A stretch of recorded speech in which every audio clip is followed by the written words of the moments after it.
500 रुपया का नोट पड़ा हो तो आपके पैरों में फेविकोल चिपक जाएगा, आगे नहीं बढ़ सकते। 500 का नोट आपको हिला देगा, आप ऐसे हो गए बार बार फिर आसपास देख के धीरे से उठा लो। 500 रुपया आपको आगे नहीं बढ़ने देगा।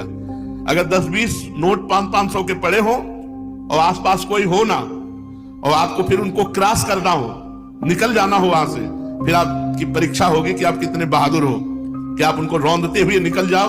उनका कोई महत्व ना हो, जैसे रद्दी कागज ऐसे तुम्हें, लेकिन ऐसा नहीं होगा। अगर एक कदम चलोगे, पीछे 500 का नोट है, आगे 2-4 नोट पड़े हैं, तो आसपास पहले दृष्टि जाएगी, कोई देख तो नहीं रहा है, फिर धीरे से उठा लेंगे। भले हम वो कहीं दान पेटी में डाल दें, लेकिन उठा जरूर लेंगे। क्यों उठा लिए?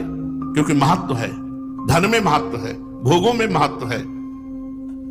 तो ये कहने की बात अलग है कि अरे भाई हमें स्वर्ग के सुख नहीं चाहिए, हमें मोक्ष नहीं चाहिए, हमें प्रेम चाहिए।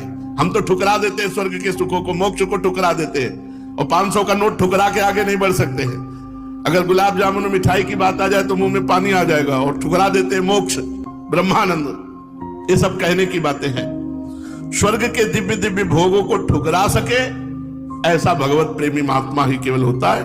नहीं, एक अप्सरा उतर आती है तो बड़े बड़े ऋषि मुनि जो है ना भ्रष्ट हो जाते हैं, अपनी स्थिति से गिर जाते हैं। और मोक्ष सुख तो बहुत बड़ा सुख है, भगवान के प्रेमी जन उसे ठुकरा देते हैं। मोक्ष सुख को अगर कोई ठुकरा पाया तो भगवत प्रेमी महात्मा,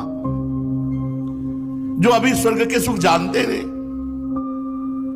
अब जैसे पहले ऋषि मुनियों के पास जो है अप्सराएं आया करती थी, बोले अमुक ऋषि के पास, जैसे विश्वामित्र जी के पास बोले मेनका जी आई, उनके पास अमुक आई। अब नहीं आती है, जरूरत है नहीं। वो तो जो समस्त इंद्रियों पर विजय प्राप्त करके मृत्यु लोक के समस्त भोग प्रणाली को रौंद दिया और हेरा नहीं उनकी तरफ, तब दिव्य लोकों की अप्सराएं उनके सामने आती है। यहां दिव्य आने की जरूरत है नहीं। तो स्वर्ग के सुख तो तब उतरे ना जब मर्त्य लोक के सुखों का विजेता हो। जब मर्त्य लोक के सुखों में ही भ्रष्ट हो गया तो स्वर्ग के सुख की बात क्या।